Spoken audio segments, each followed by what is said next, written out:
first, there we go. Before I start naming what those are, the Zen Peacemaker tenets. And there are 3 of those. And rather than name them here, which I don't think will have meaning, let's see if we can't build them into our practice this morning. I think that would be a useful way to do it. But as we set our intentions and set our minds on that which is good, that which is peaceful and peaceable, that which is love, that which is compassion. This morning, I have these 2 poems by Mary Oliver, and I will begin there. And so here we are. The first by Mary Oliver, In the Blackwater Woods. To live in this world, you must be able to do 3 things. That's one of the reasons it came to mind, like the 3 Zen tenets of peacemaking.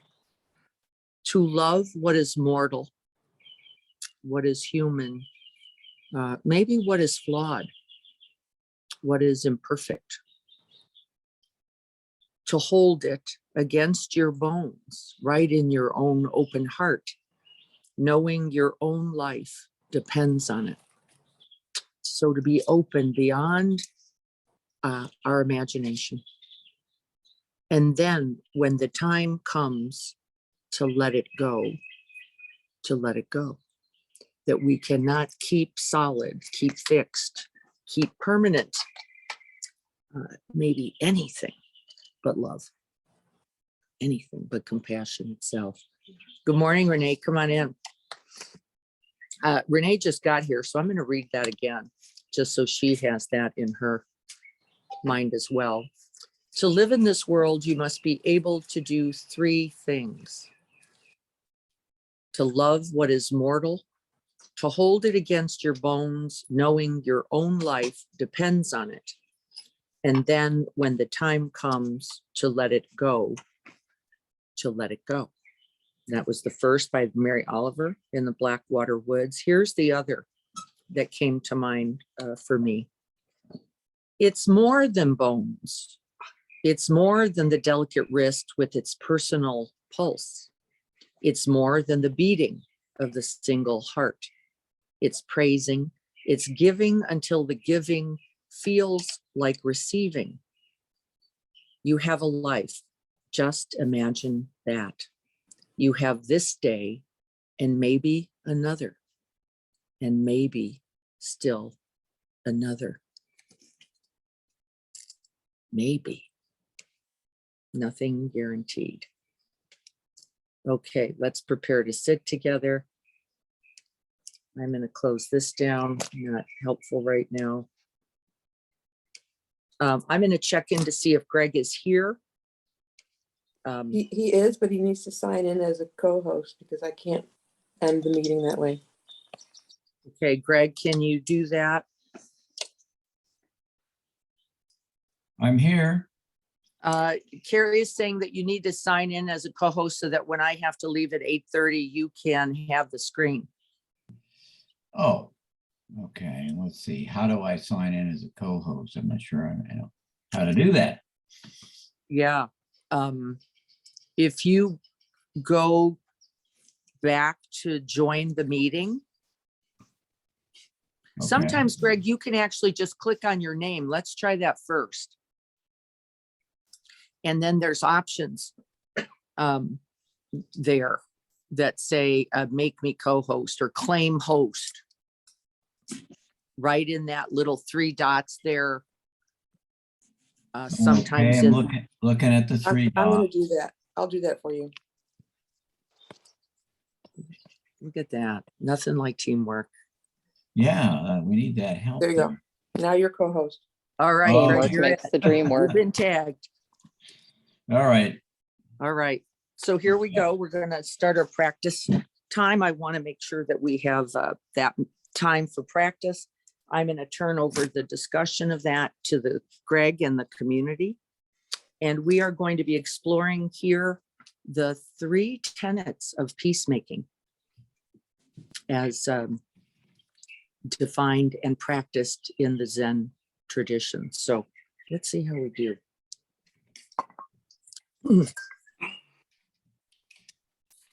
And we begin, as we always do, by inclining the mind towards this body sitting here upon this earth.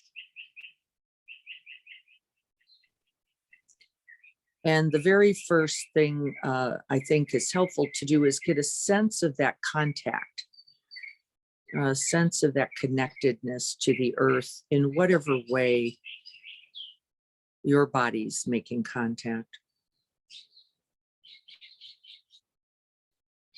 Maybe the feet on the floor, the legs, the hips in a seat or a bed.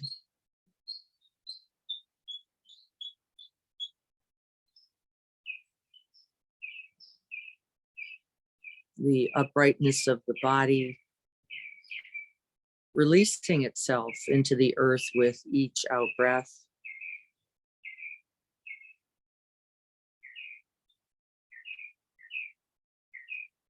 The weight of the arms and the contact of the hands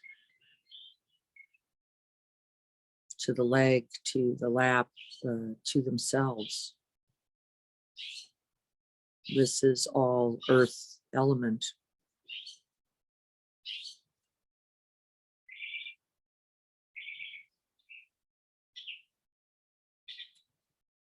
And as we're breathing, we begin to feel both the uprightness of the back and the solidness of the head. And as we come into the front of the body, see if we can't, with each out breath now, simply release, allowing the softening of this animal body. Let the eyes, the cheeks, the jaw relax and have peace.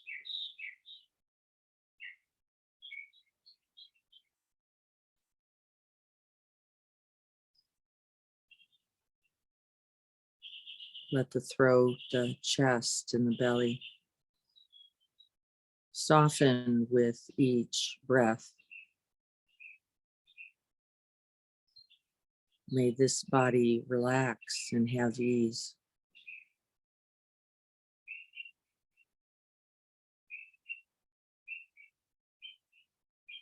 Let the hands be still.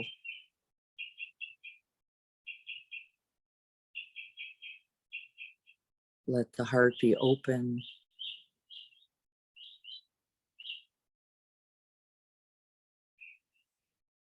And then place the mind, this mind seeking ease, happiness, joy, and peace.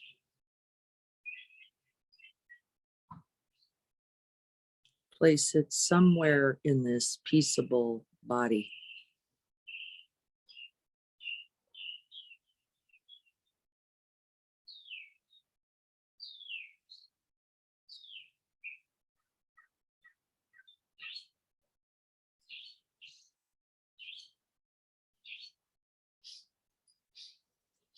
And see if we can make contact with the breath there, wherever you have rested the mind in the body.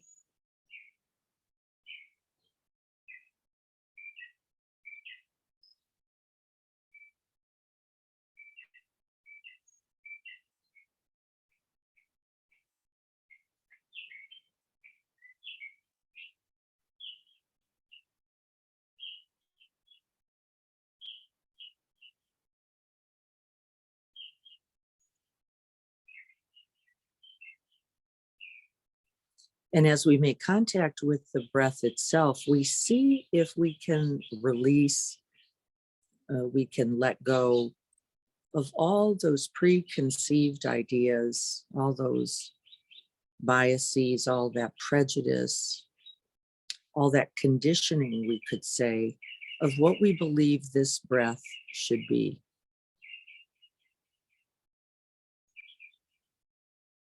of what we believe this self should be.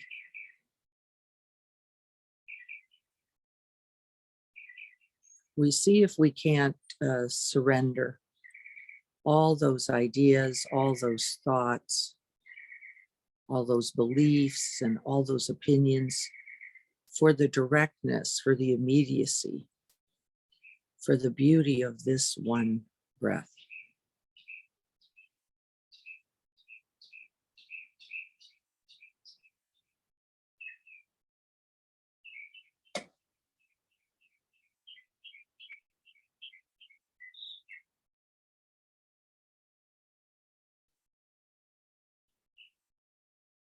And then this one breath.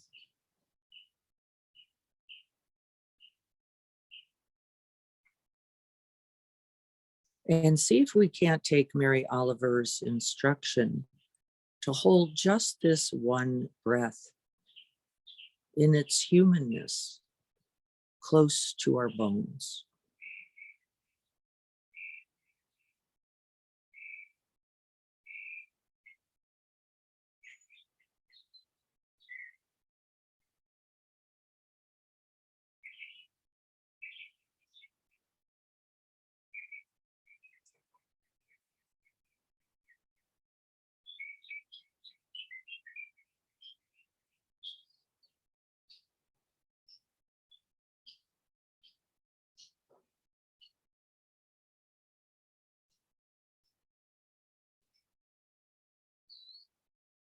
It's clearing that thinking mind, that whirling web of thoughts. It's setting them down with each breath.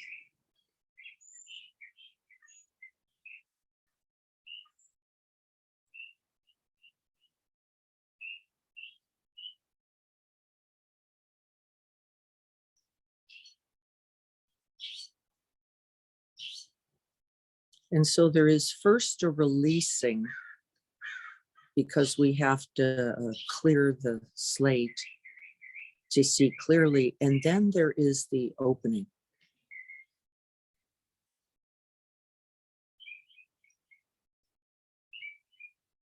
We rest at the end of the out breath, and then we look.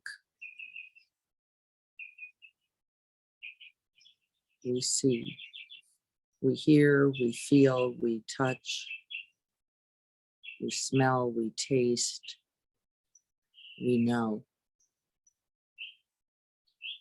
One breath moment, the truth of this human life.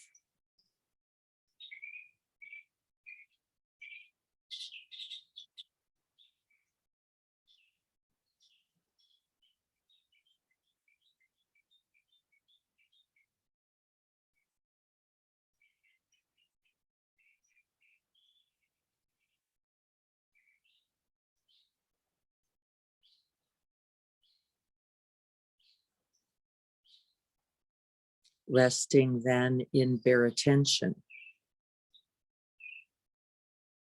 unconditioned. No past, no future, first to know this breath exactly as it is.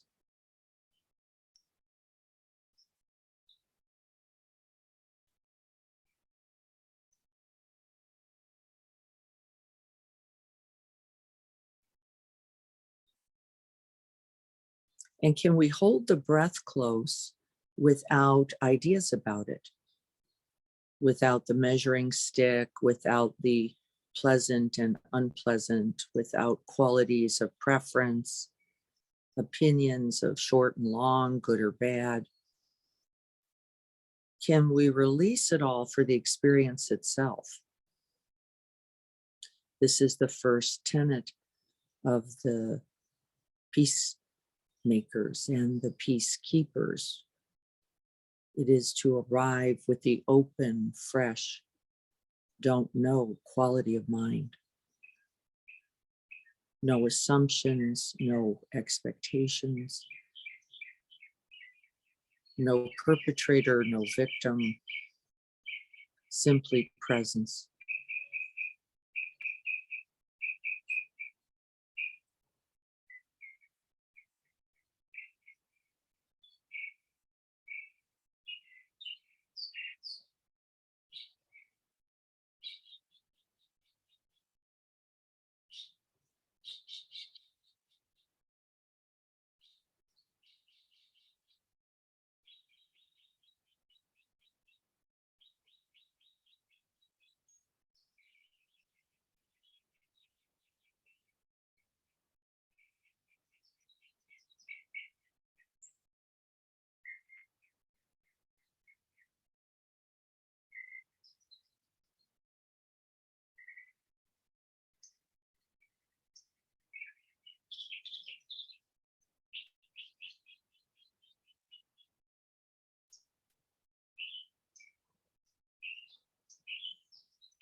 This unbiased, non-reactive, non-judgmental, no struggled mind will see things clearly.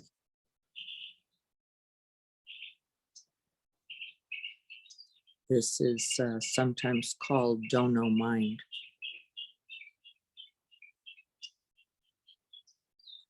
And we're putting down not only our own familial bias, our personal bias, our personal histories and conditioning.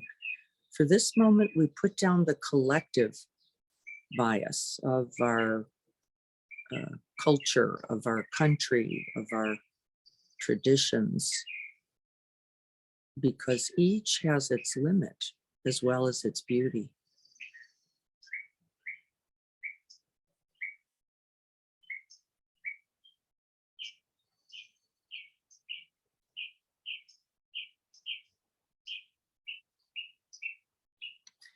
It would be as if we were emptying the mind so that we could more easily open the heart without limit.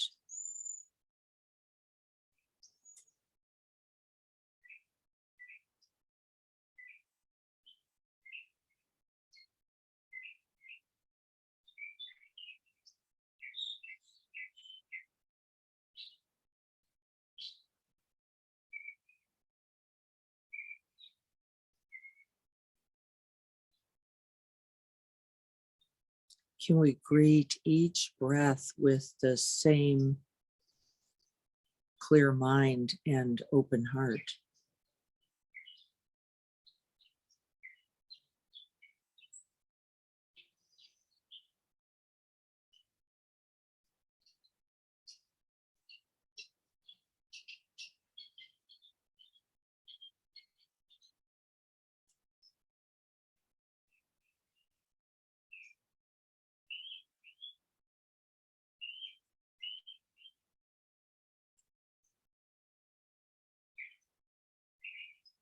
Resting in the not knowing beyond this breath.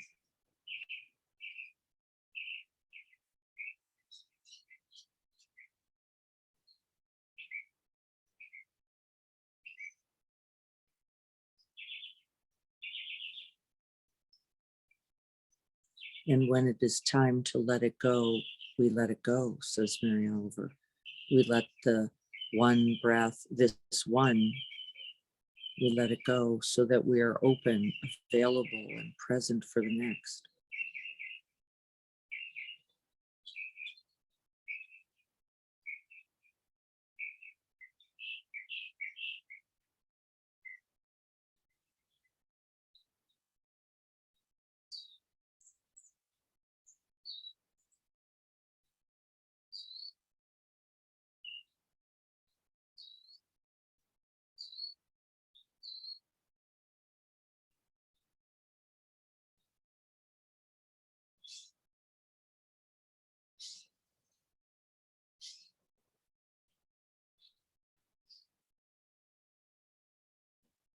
And you can begin to sense that as you're letting go of all this preconditioning, all this history, all this bias and preference, you can see that you're actually moving closer to the truth of the breath itself.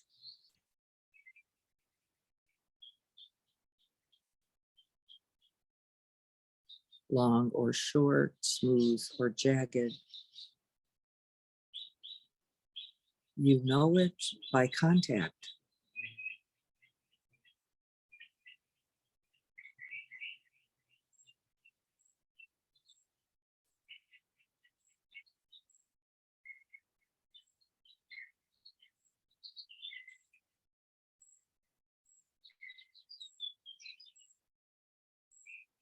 And as we are in contact, as we are more and more present, as our awareness lights not only the breath, but our experience, we are now in the second tenet of peacemaking, bearing witness. This is the benefit of calm abiding, knowing this breath and this one.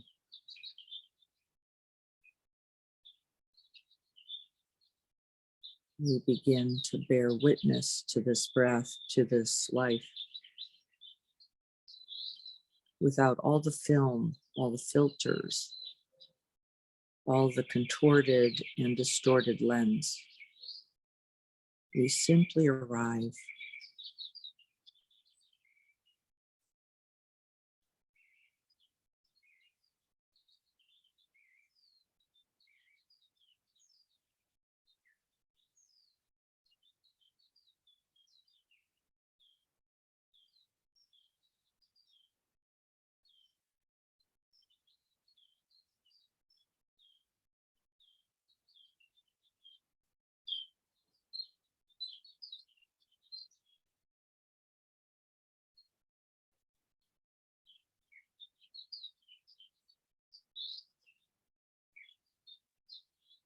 And in this phase of the practice, we are bearing witness with this stable, steady mind to whatever arises. We can begin to include not only the breath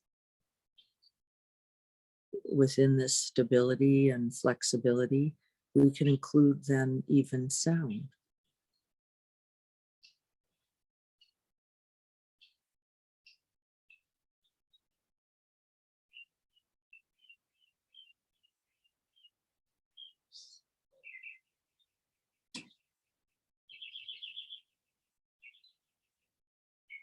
Once again, watching for preferences, watching for moving towards and away from. We see if we can't rest in that same don't know mind, opening to everything with equanimity, no preference, no bias.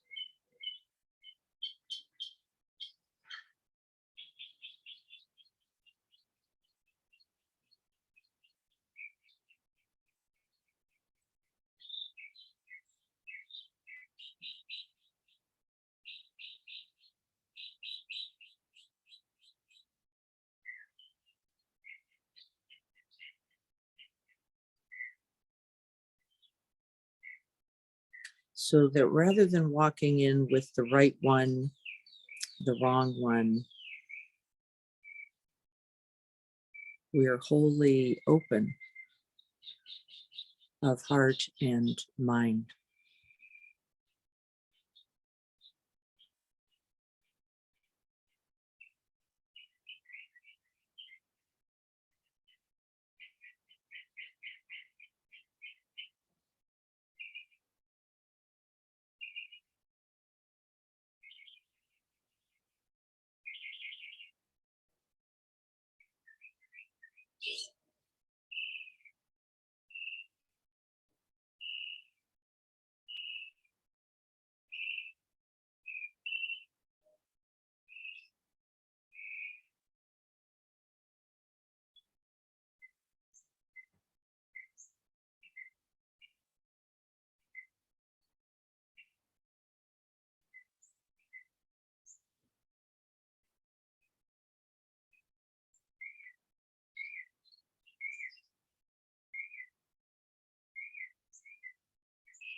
And within that equanimity, within that unconditioned state, there is only loving presence.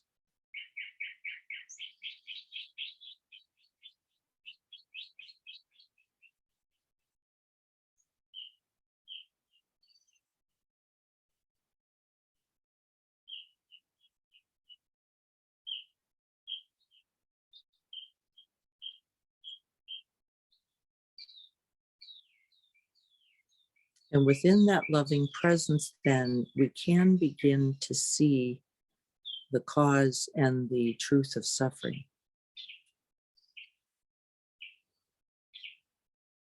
From this very clear seeing, we begin to recognize that it is not as simple as good and bad.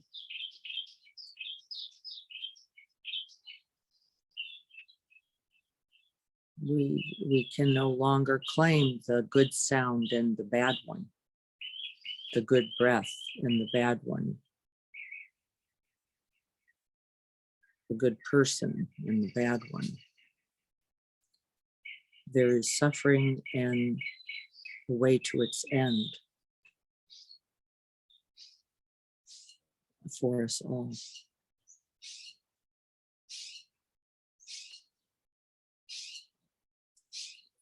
Beginning with not knowing mind so that we can inquire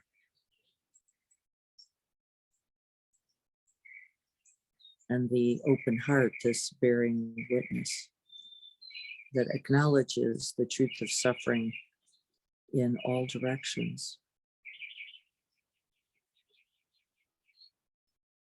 We see it in every conflict.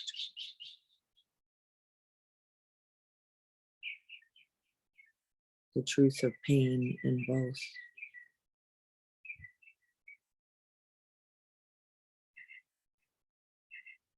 And rather than turn away, rather than a quick solution, rather than a declaration, we simply abide first.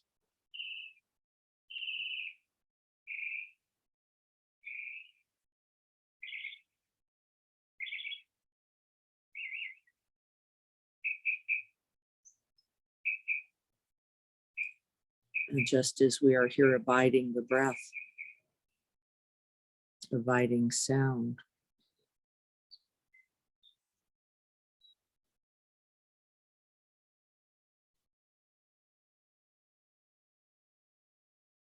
and then the third, with this clear mind, with this open heart, we can see clearly the path to a compassionate action.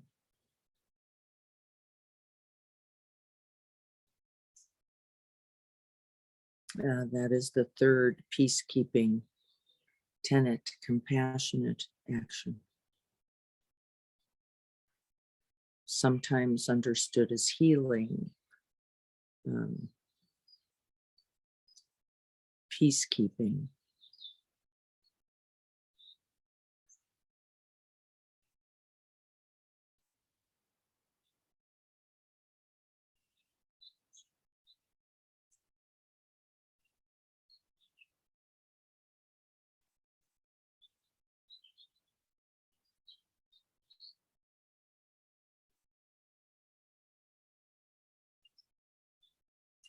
And so then I'd like you to call a little bit of a minor conflict to mind. Something that's happened in the last few days in your own family and your workplace, and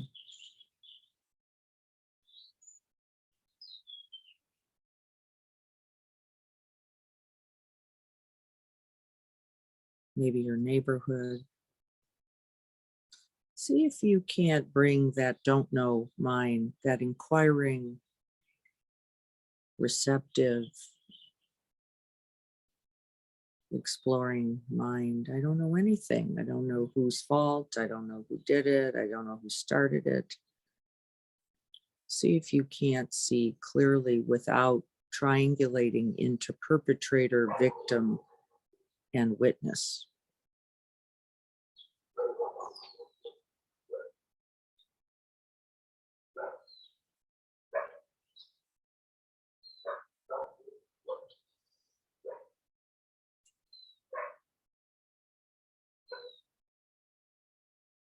what were each of the parties needing?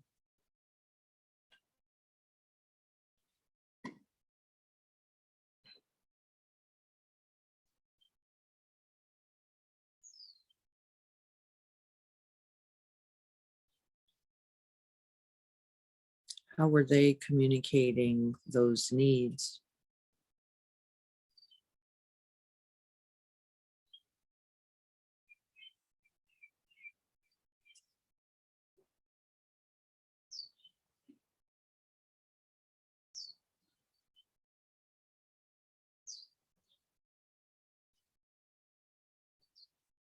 How were you communicating,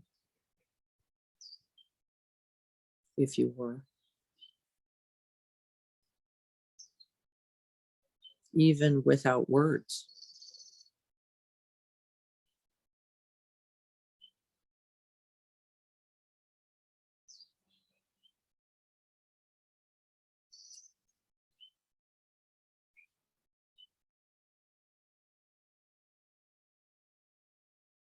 Can you see the wanting, the needing, the humanness in each?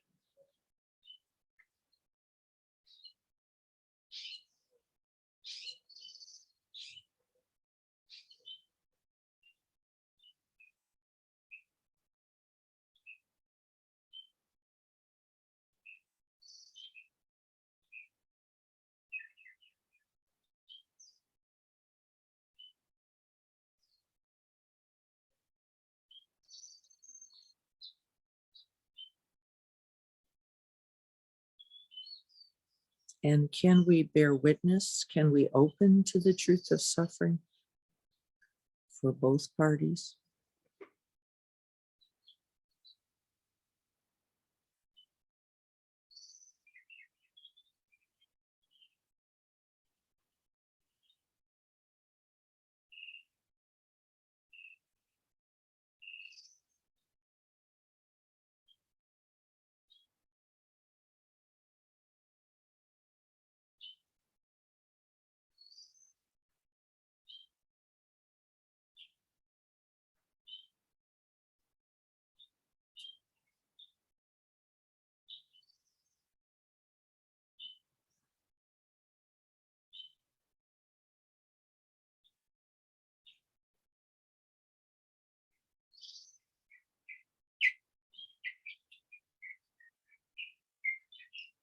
And how might you then offer compassion?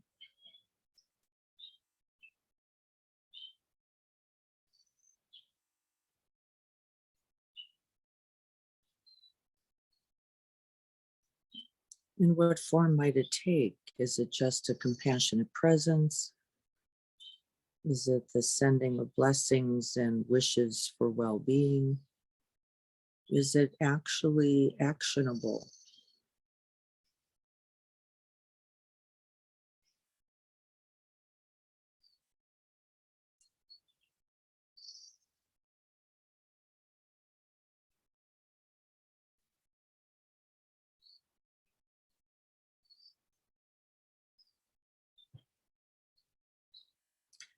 And in fact, these are not linear expressions, they are continual.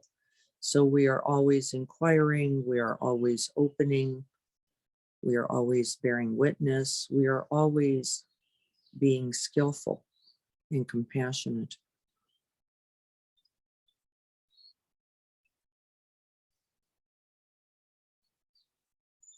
It is continuous.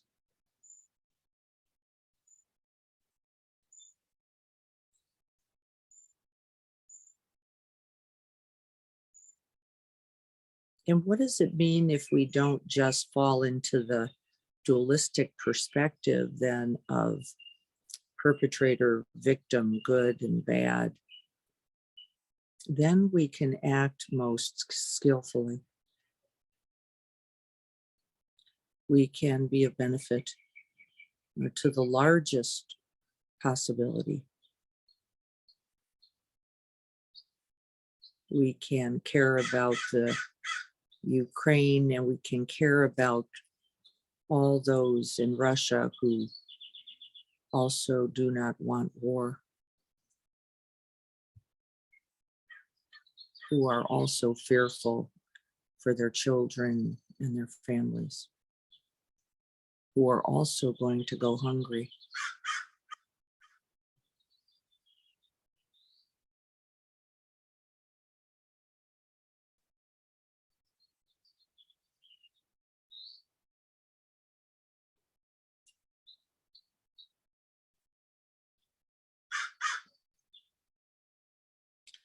And in this Zen peacekeeping tradition, we understand that the greatest good, the greatest possibilities, the greatest peace will come from this.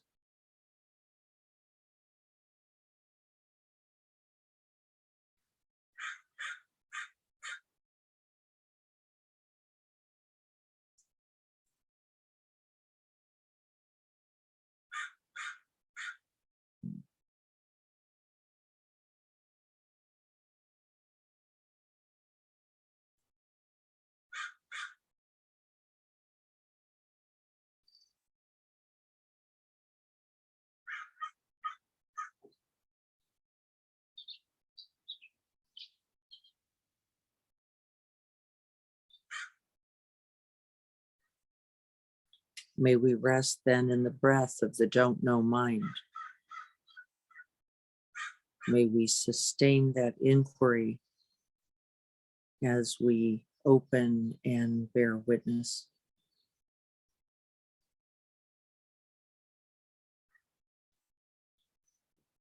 And may we offer again and again then each breath our compassionate presence.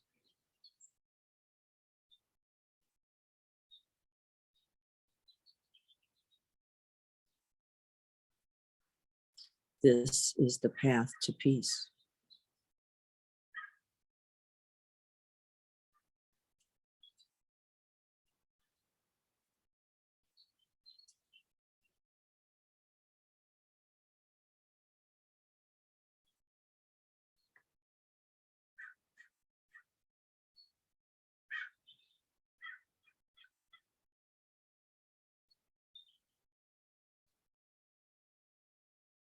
May we then simply breathe peace.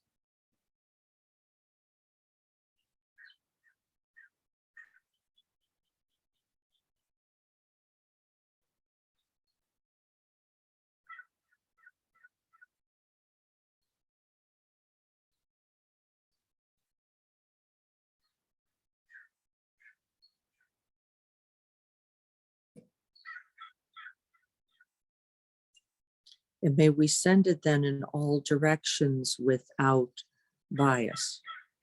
May we wish for peace in the Ukraine and peace in Russia. Peace in our hearts and peace in the heart of the other.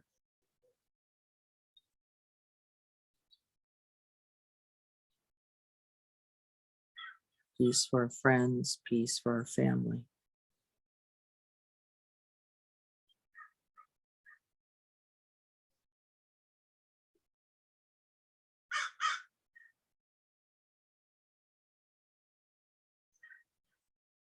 May we wholly embody that peace.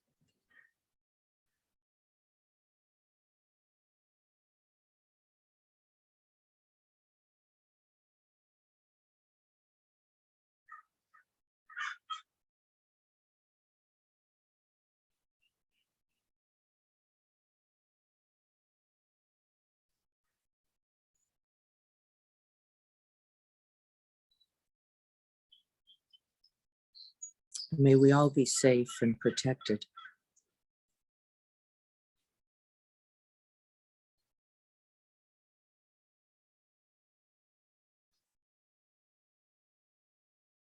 May we all have the basics of shelter and food.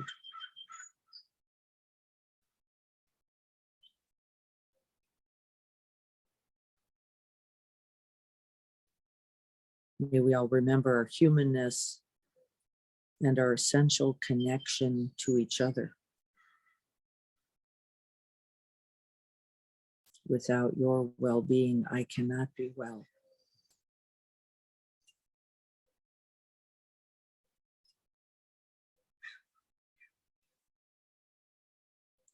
May we recognize the bias, the warring, the aggression, the judgments in our own hearts.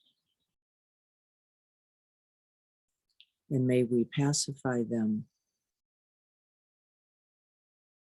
in peace.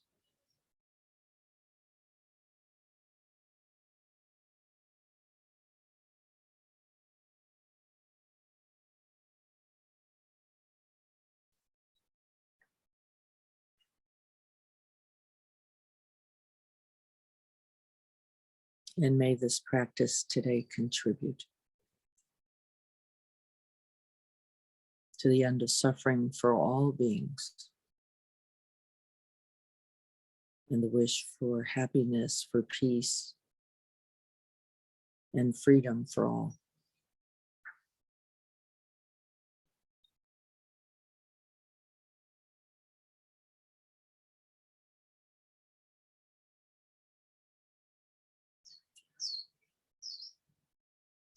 May there be peace.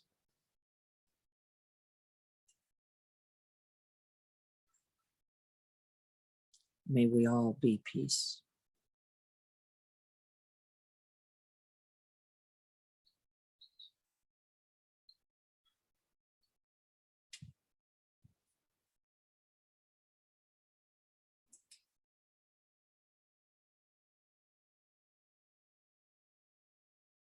So be it.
It is 8:15, and let's see, we have a few minutes. First, let's talk about the practice for a minute, and then Greg, I would love it if you would also then take a little time to talk about our EMC Sangha and our commitment, our compassionate action commitments. I think that would be also wonderful. If we could start with the practice first itself, just checking in on the experience of this practice, what insight it revealed, what qualities maybe of heart mind were you able to make contact with around those three tenets? That not knowing, the bearing witness, staying in contact even when it's hard, and then how to act most skillfully, most peaceably. Any thoughts about that?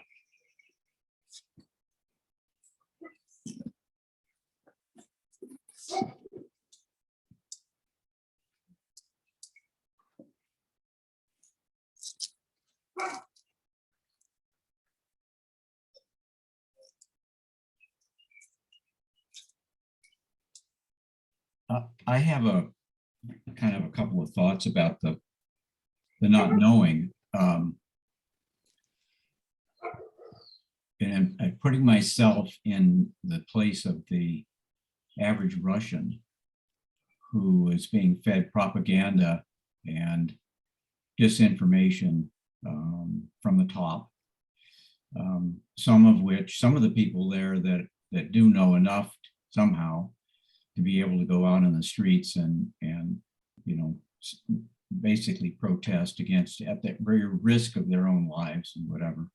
Yes. And so there's an aspect of, I guess, truth that's in that for me.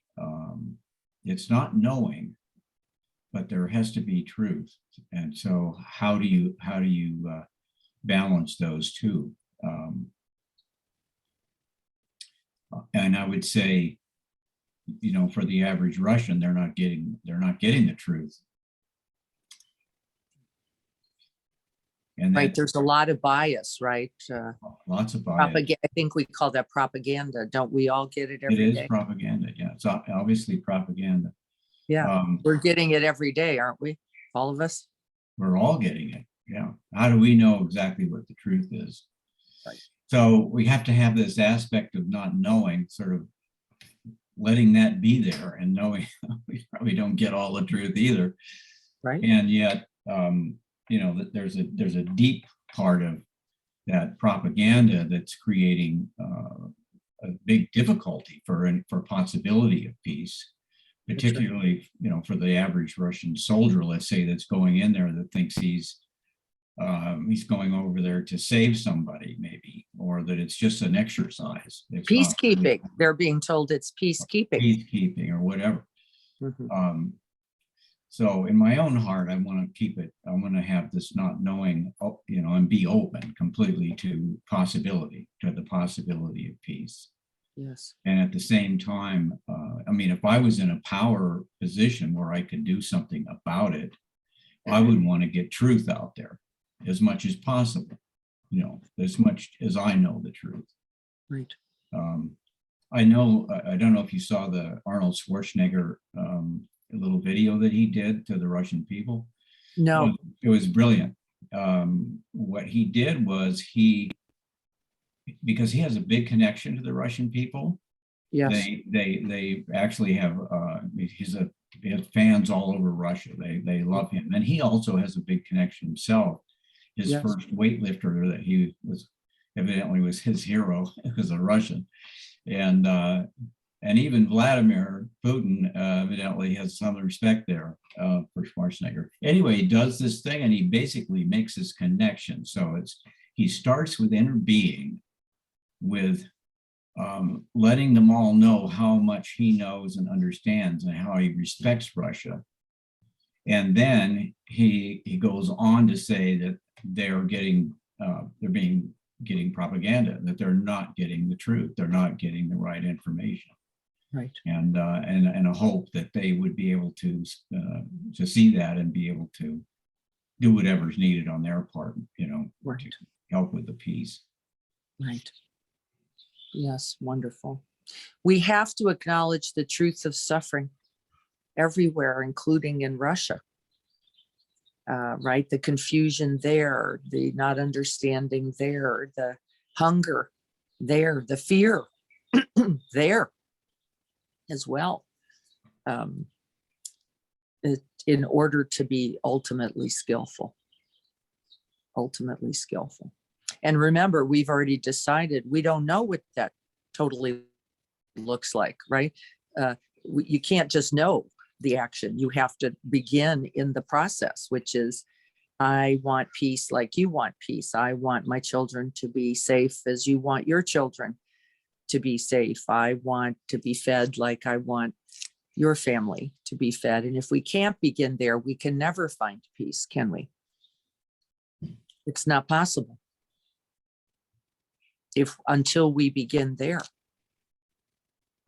We must, and it's hard because it's easier, isn't it, for this side-taking mind in all of us to go, no, save those people, not these people. But that's incomplete. And, that's really the first time I've heard in my lifetime people be talking about the Russian people and their pain and their fear. We've grown a little, haven't we?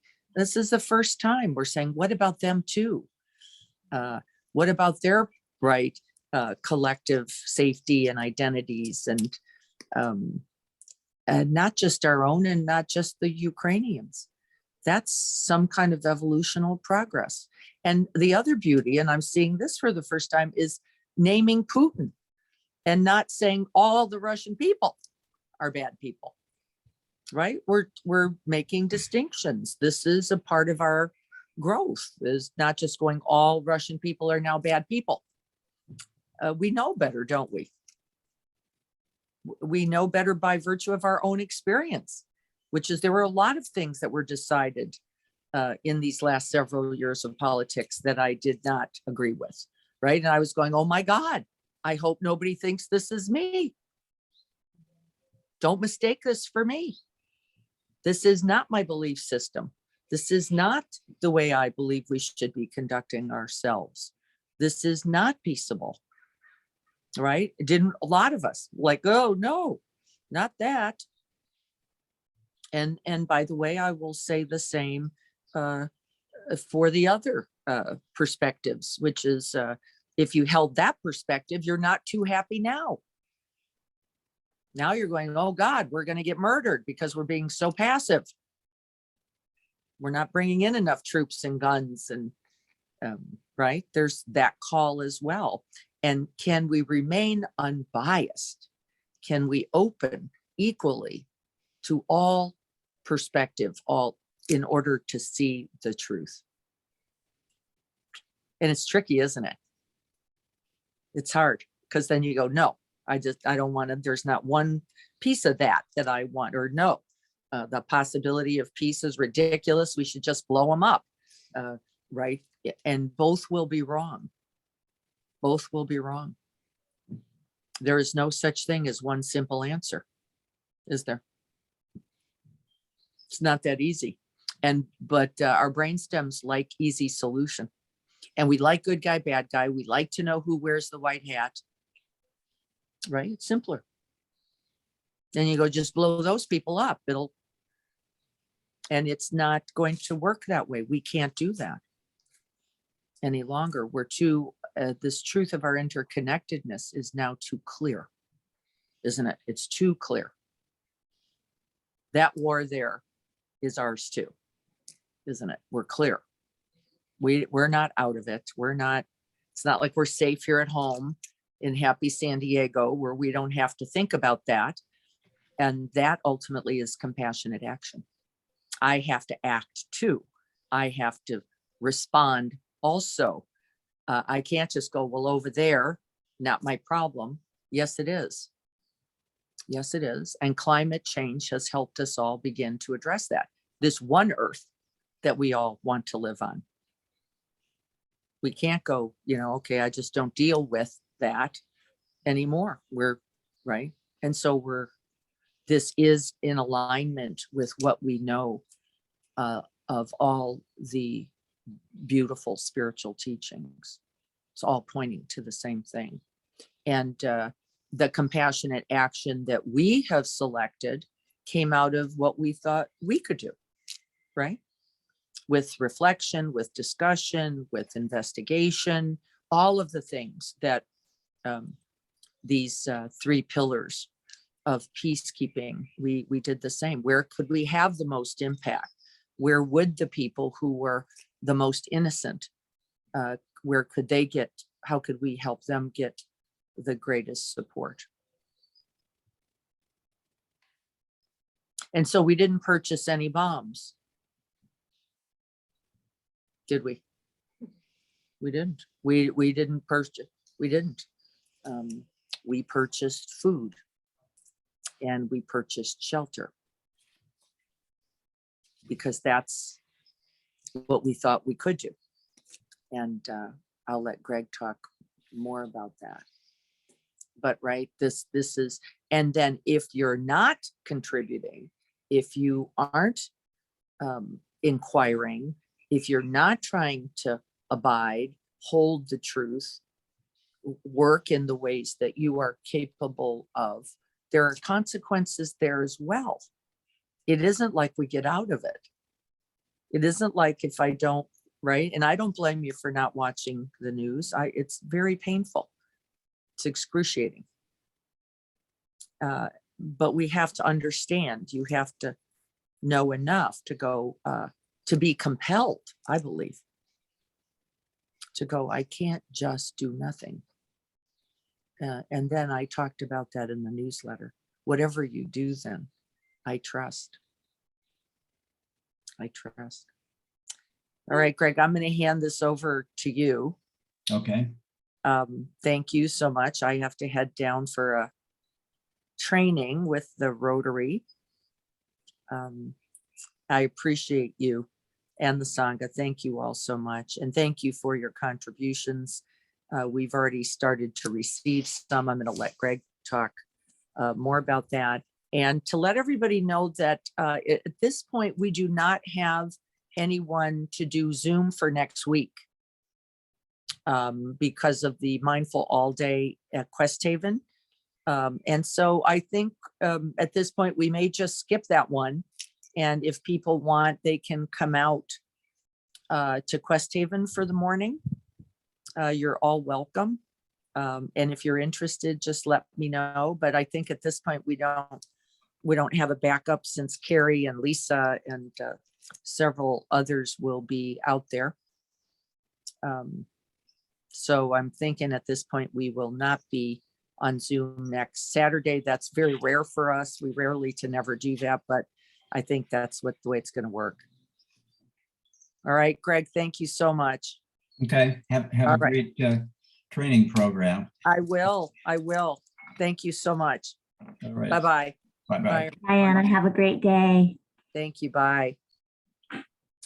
Yeah, so I wanted to kind of bring you guys up to date here on what the board talked about with trying to help Ukraine.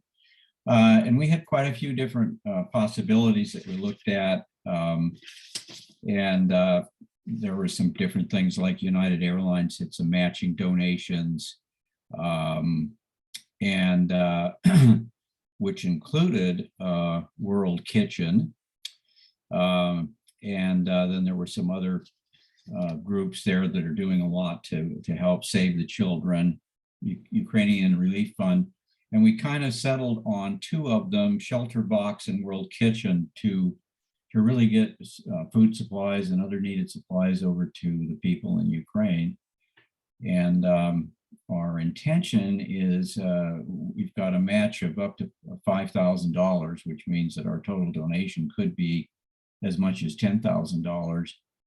And so that's kind of where we are right now. And we've got the match. So we're just opening it up now. And I think Diana said it's going to be in the newsletter. So you'll see, that in the newsletter. And when you go online, you should be able to just click on it and it'll bring you to that site and you can provide a donation.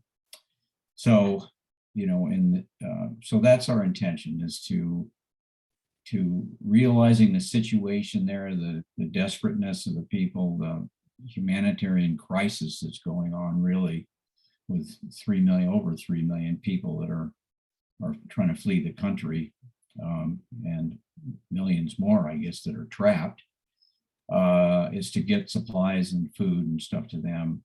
And so that's what we're up to. The other thing I wanted to mention just briefly here regarding our compassionate actions for EMC is we, as you saw in the last, I guess, month, I think it's in the last month, we had decided to provide some more cookies to Scripps, to the healthcare workers there, and they got back to us with a suggestion, which was to bring cookies for a special employee recognition that they had for St. Patrick's Day. And they asked if we could provide 500 regular cookies, a mixture of chocolate chip and all the different types of cookies that we might come up with, and as well as 100 gluten-free. And so we did that this week, packaged them into individual packages. We got the large amount of cookies from Costco, and the gluten-free came from VG's, which has two really good gluten-free cookies. One's a lemon butter cookie or something. Anyway, so that happened this week, and they got back to us saying how happy they were to have received them. And you're going to see some photos, I think, in the next newsletter regarding that. So that's kind of brought you up to speed on what we're doing. And, you know, perhaps we could, I thought maybe we could open this up. It's up to you guys whether you want to just, you know, talk a little bit about these tenets of peacemaking, how they affect you, you know, particularly with respect, let's say, to, I mean, right now we're kind of focused on the Ukrainian crisis, but it's really more than that. It's really what's going on in your own life. You know, we're all sort of faced with different things that are happening all the time that we make peace with. And let's say even conflicts with our significant others. we have to say, we have to keep an open heart. We have to, I mean, it really is helpful to be as compassionate as we can, listening to the other, knowing what the other is going through, and bringing truth and clarity to the situation, and not knowing. So I'm just going to open it up. Does anybody else want to talk here? Hey, Greg, I can jump in. This is Lisa.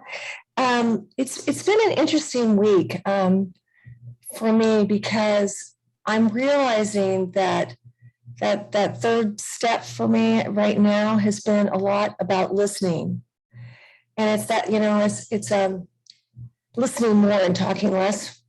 You know, when we're talking about having an opinion, and it's, you know, not so easy to do. Your automatic habit is to have an opinion, but to sort of step back or to sit back and pause and listen is a little bit harder. And I'm finding that, you know, we're talking a lot about Ukraine, and I'm realizing there's an impact with this just in general on people. It just feels like people are more tense. Again, people are feeling things are uncertain. You know, we're talking about gas prices. We're talking about supply chain issues that are happening in every industry. And it happened to me the other day. I ordered something online, and it was supposed to come in a couple weeks. And I got an email saying it was for summer, and it was going to come next September. And I immediately had this reaction like, what is wrong? How can this be? And then, you know, and they had if you have a challenge or whatever, reply. And so I replied, and I thought, well, I'll just cancel that order. And when I replied to cancel the order, it bounced back like that didn't work either. And, you know, again, I felt all this sort of tension rising above, you know, in me. And I ended up calling the 1-800 number. And I was ready, you know, there was a part of me that just wanted to complain, right? And I just stopped for a minute.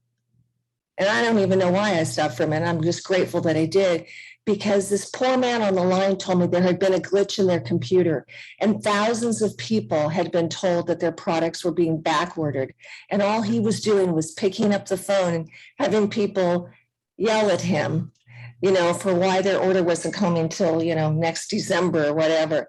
And then the truth was, it's all coming on time. He said, it's all good. We're so busy taking these phone calls, we haven't had a chance to send out an email to tell you that it was just a mistake. And I thought, gosh, it's such a tiny little thing. And yet there's so many tiny little things that are going on every day.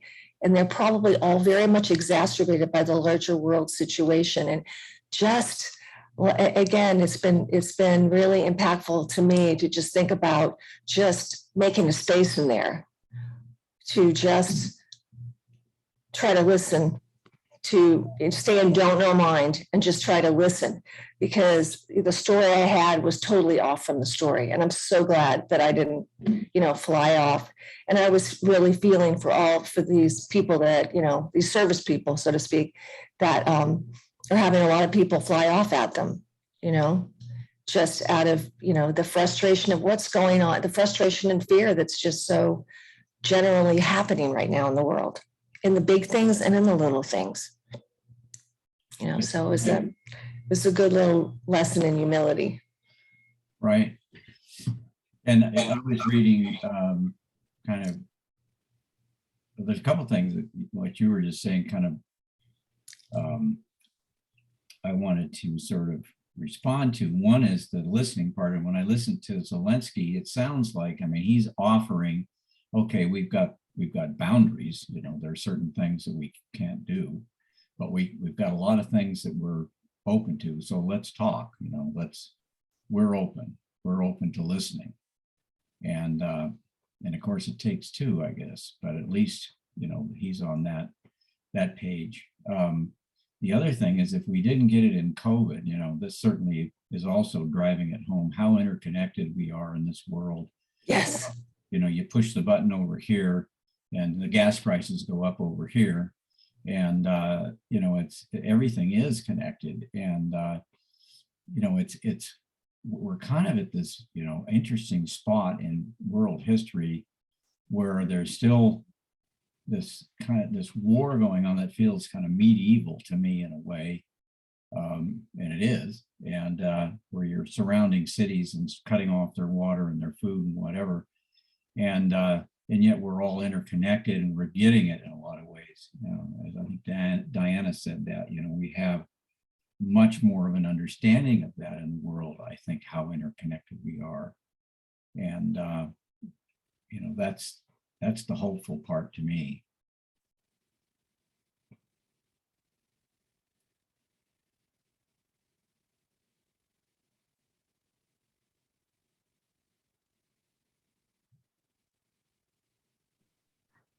Hey, Greg. Hey, everybody. It's Tanya. So, good morning. So, yeah, this week, I can say about the same, was a little kind of rough with some things. And one in particular was a conversation with my mom. And I had talked to her about some things that were going on and keeping her posted, because we don't really have that great of a relationship most of the time. And my dad contacted me, because I told her, once I find everything out, I'll let you know. My dad contacts me kind of abruptly, saying my mother had contacted him to try and fish some information and this and that. And I'm like, I already talked to her. I know what, she knows what's up. And I told her I'd get a hold of her. Thanks. He just didn't want to, throw a wrench in the machine if he wasn't supposed to say anything, or he just doesn't want to be caught in the middle, which I don't blame him. But it kind of irked me, and I kind of was wondering why, sitting with it. And I thought, well, all right, I'll just reach out and give her a call. And with all the conversations I've been having and phone calls or appointments and rearranging work schedules, I was tired. And so I get on the phone and I'm sitting down, relaxing, talking to her, and I could tell that she's tired. And so I just kind of paused for a minute. And in that pause, I pretty much got attacked, being told, why did I have such an attitude, and not to speak to her with this attitude. And I just was sitting on the phone, looking at my phone for a minute and just puzzled, going, what is she talking about? And I said, well, I'm sorry, I don't understand what you're seeing. And she hung up the phone on me. And I just kind of looked at the phone and I sat it down. And it was just in those moments that, like, about a bazillion things ran through my mind of, okay, I could text her and like vent or say something that's not going to do any good. There's those two arrows that we've talked about in the past. And right now, the practice of just pausing, accepting, and then like letting it go. And then, of course, the whole, well, I'm just going to call her back. And it's like, no, that's not going to do anything either. And I just ended up sitting there for a minute and just kind of like was thinking, she's probably just worried and she's tired, and I get it. And she just doesn't know how to react, or her actions are just kind of very immature. And I felt really sorry. I felt like my heart just really hurt for her. Yeah. And I did sit down and I wrote out this letter. So first off, it was just to get my frustrations off. And then it was, just these words of like, I love you, and like just wanting to have a relationship with you that's different than what it is, but accepting what we have. And I just wrote this big long note, and I just sat down and reread it. And after I reread it, I just kind of folded it up, crumpled it up, and then I just, put it in this little tray and burnt it up. And it was like, okay, here we go. We're going to just start on a new foot. And I'm just going to keep her in my compassionate heart. And, when we talk, we talk. If we don't, we don't. But we ended up having a text message. And I just was letting her know, okay, here's what I found out today. I just wanted to let you know, like, first it was just, how are you? I hope you're doing well, and blah, blah, blah. And texting back and forth. And it's in the text, it was just like, thank you so much for letting me know and keeping me informed. And, I love you. And it's just like, okay, there we go. That's all that needed to happen, was a little bit of time and a little bit of understanding, and not anybody, getting all fired up and doing all of that cross shooting at each other. So my practice has been exceptionally beneficial all these years as of lately. So I was really, really grateful to, just be there. And yesterday was a very, very, very good day. So it was nice. Oh, wonderful. Thank you so much for everything that you guys share, and as a community and as a Shanga. It's beautiful. Thank you so much. Yeah, thank you for sharing that, Tanya. I wish that if there's any regrets I have about my relationship with my mother, which was very difficult actually, was that I did not have the mindfulness practice at that time. And so there were a couple of times when when I was in a conversation like you were in, and it went totally sideways because I wasn't listening, because I couldn't go there and let her know how much I loved her. And knowing that she was in a difficult spot, and she had some issues, mental issues, and some other things that were going on that wouldn't allow her to be like I thought I wanted her to be, and but I didn't have the training. And so, I think that, all of you guys have an opportunity to, to change things in your life, and particularly with parents, perhaps, that are sometimes difficult. And, we're not going to change them. We can only change our own actions. And, but that can make a difference, a big difference in the relationship for sure. So thanks for talking about that, Tanya. That's peace. That's real peacemaking right there, I think. Opening your heart and learning how to listen.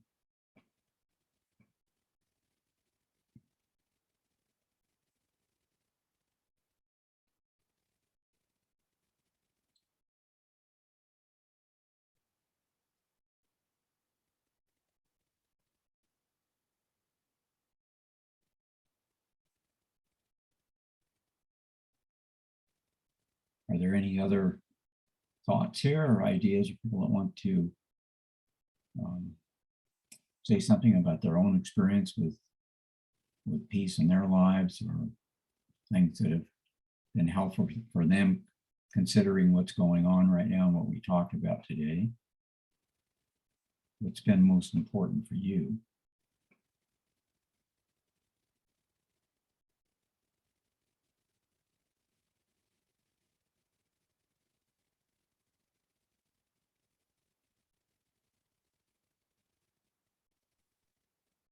Hi, Greg. This is Robin. I just wanted to say thank you to the board for coming up with those two wonderful groups. I saw that in the newsletter and read about them last night, and I'm making my donation today.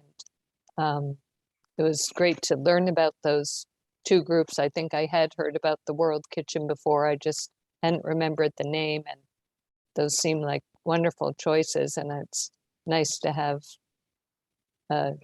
one-stop shopping, so to speak, to say, oh, good, here's two Mhm. wonderful groups that I feel can be helpful, and I can send my money here and it'll be matched. And so I appreciate you guys doing that so we could easily make a beneficial donation. Thanks, Robin. Yeah, that's our objective, is to try to really reflect what we think, this community wants to have happen, given our intentions for least harm, and to be helpful out there with our compassionate actions.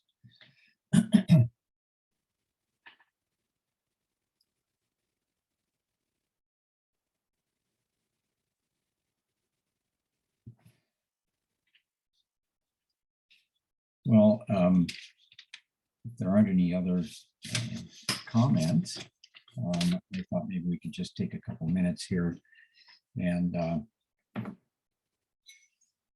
do a final meditation and begin here.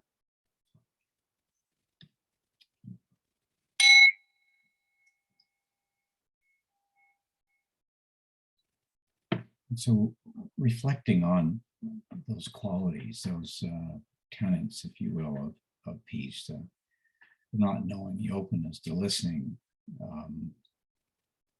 the open heart, knowing our inner being and understanding you like me,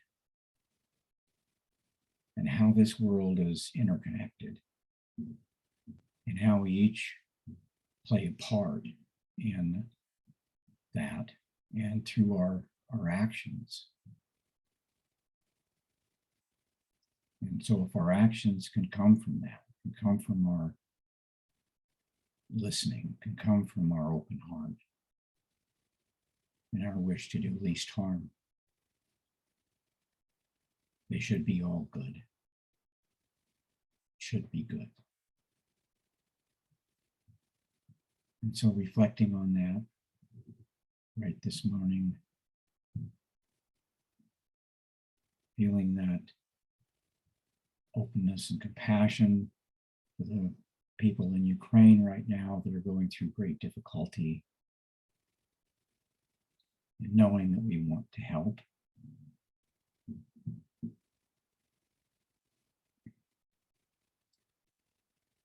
And realizing that we are impacted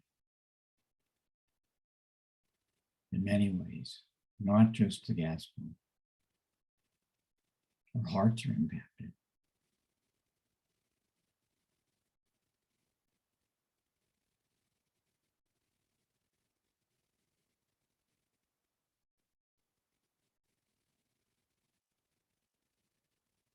And so breathing out in all directions our wish for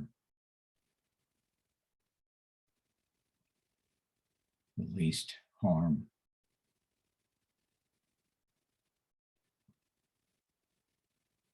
For an ease of the difficulties.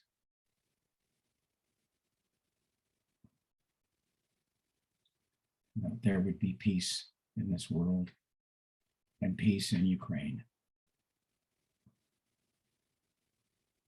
May all beings find peace, not be harmed, and find ease of being. May it be so.